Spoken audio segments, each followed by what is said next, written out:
Volgende op Diepe Waters. Nou dat jy weet dat dit Frans se dogter is. Wat wil jy doen? Jy weet, as dit nou 'n droomwêreld was, het ek French toast bestel. Maar ek dink ongelukkig is dit net weer droë toast vir my. Ek was al 2 keer vanoggend siek en is nog nie eens 10 uur nie. Probeer met my of lyk sy beter. Sy doen, maar volgens haar is wat ook al die issue was, uitgesort. Jy weet, ek het nooit regtig gevoel asof ek belong nie, so dis seker hoekom ek so crazy gegaan het met die hele house opening ding. Waarvan praat jy? Ek weet hierdie is moeilik vir jou. Ek sal vir jou aan die waarheid sê en ek seker sy sal verstaan. Hoe het jy ingekom? Ek moet dringend met pa praat. Dis oor Zelda.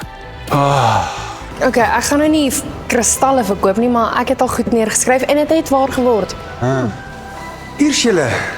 Ek wil jou vra om my pa uit te los. Jou patetiese oproepe en stemnotas het ook nou afgesaag.